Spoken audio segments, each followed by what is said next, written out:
दोस्तों, supreme court के justice Suryakant ने हाल ही में एक बयान दिया कि शादी कभी-कभी महिलाओं के लिए दमन का साधन बन जाती है।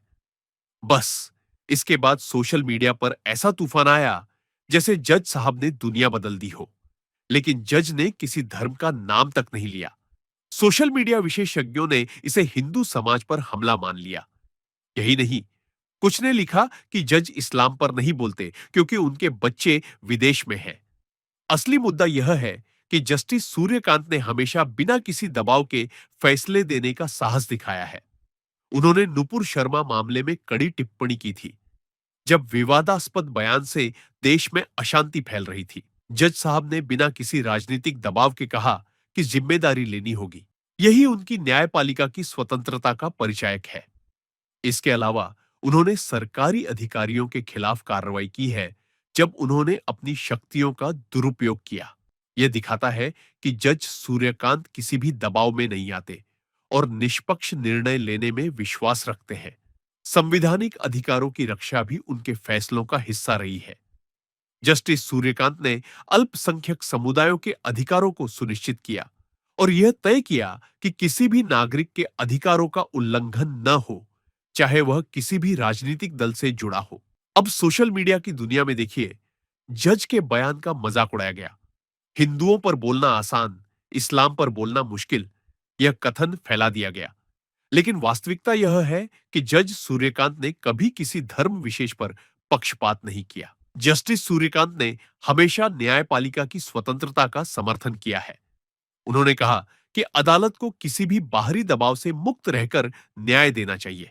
यही कारण है कि उनके फैसले साहसिक और निष्पक्ष माने जाते हैं। जस्टिस सूर्यकांत के फैसलों की खास बात यह है कि वे जनता के विश्वास को बनाए रखने के लिए काम करते हैं।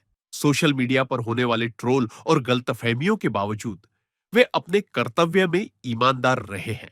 उनके साहसिक फैसलों में यह भी शामिल है कि उन्होंने किसी राजनीतिक दबाव के बिना सरकारी अधिकारियों और सत्ता के दबाव का सामना किया। यह बताता है कि जज केवल कानून और संविधान के प्रति जिम्मेदार है, न कि किसी ट्रेंड या सोशल मीडिया के डर से प्रभावित।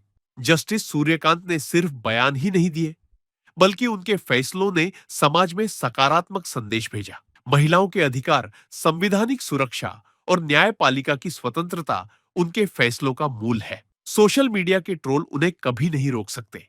दोस्तों, यह केवल जस्टिस सूर्यकांत की कहानी नहीं है, यह पूरे न्यायपालिका की स्थिति को दिखाती है। उनके साहसिक फैसले, निष्पक्षता और सामाजिक जागरूकता न्यायपालिका का सम्मान बनाए रखते हैं।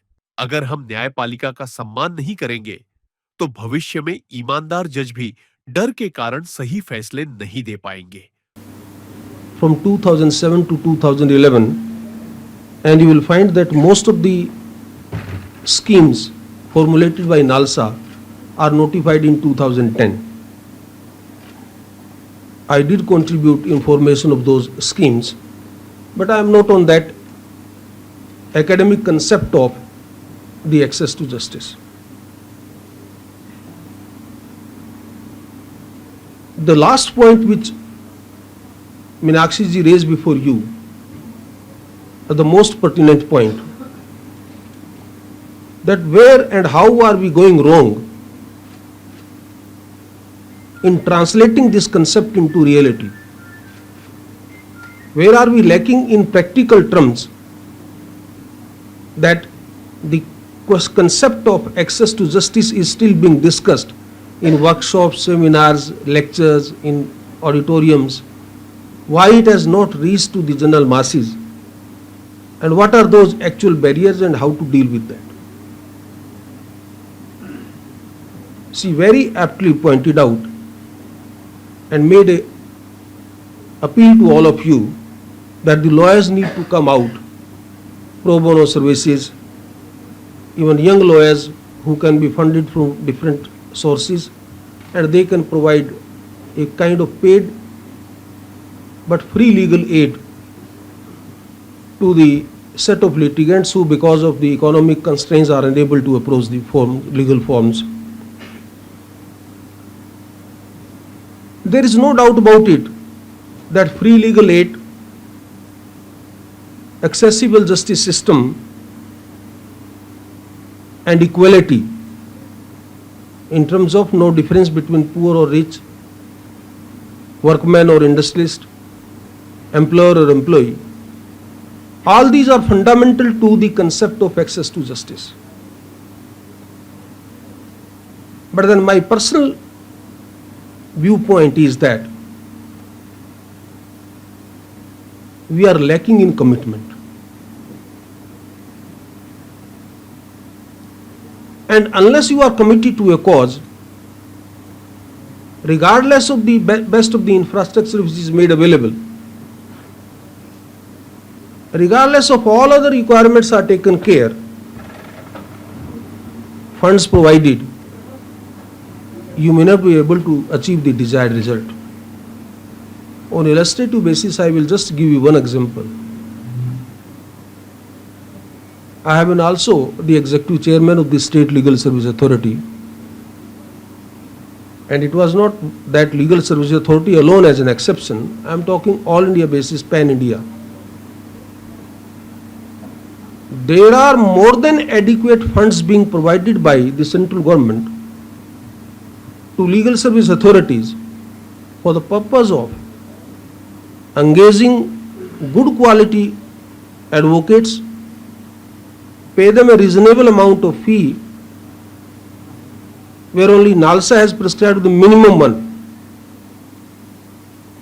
and ensure that the trust and faith of the litigant who is not in a position to afford legal services of the private lawyer, that is restored and built up, and they are also attracted to engage the legal services, legal aid, the advocate of their choice through the platform of legal services. And practically and factually what's happening is that many legal service authorities are unable to utilize the fund, and there is an annual return. The amount is returned to the state governments or the central government or the other agencies from where it comes, all government agencies only.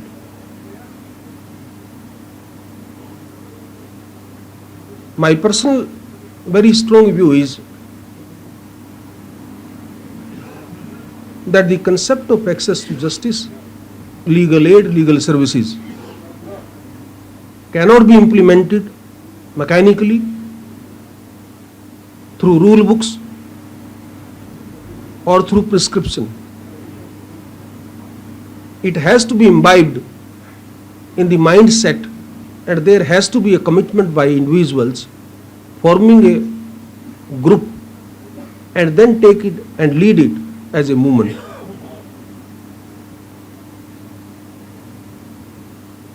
Access to justice actually is a very innovative idea. Where, how, in what circumstances, and what type of access to justice you need has to be invented and seen and implemented, translated then and there. There are situations where as an advocate, as a counsel for the party, or as a judge, if you start perceiving yourself to be bound down by the rule book, and if you continue to involve yourself in the adjudicatory process, keeping in view in mind the litigant who is before you, or the brief or the file which is before a judge, mind you, it may lead to gross violation of access to justice. May not be to that litigant, but to thousands or hundreds or so many other individuals. That's why in one of the conference of Commonwealth Judicial Education platforms, I raised an issue. Fortunately, all big stakeholders from different Commonwealth jurisdictions were present. Indian judges were also there. Justice Madan Lokur, as a sitting judge of the Supreme Court, was there. Professor Madhav Menon was alive and he was there, I raised an issue that have we ever thought of protecting the right of an invisible litigant?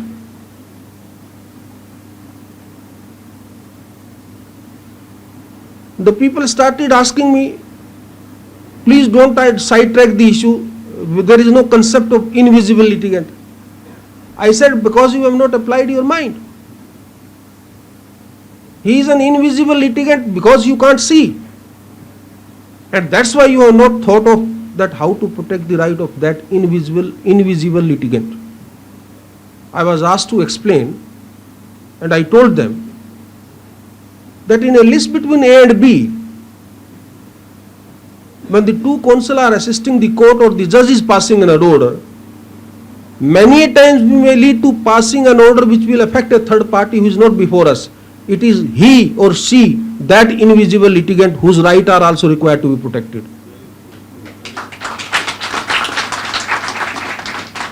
Professor Madhav Menon stood up and he said, there is a very strong point which the judge is raising and we must take this discussion to a logical conclusion. I did give a subject to them that you please in next your seminar, workshops, whenever you hold, you just go into this concept. I am going to give you one best example of my life, how an invisible litigant is affected. And if you have innovative mind, and if you have a commitment to the cause of justice, how you can do it. I am telling you one story. I am not here to give any academic lecture, excuse me. I am not here to say anything, but I must share with you my practical ideas and my practical experiences. और आप हमसे जुड़े रहने के लिए subscribe करें YouTube पर, follow करें Twitter पर और लाइक करें Facebook पर। और ज्यादा जानकारी के लिए आपको टाइप करना होगा सिर्फ न्यूज़ नशा।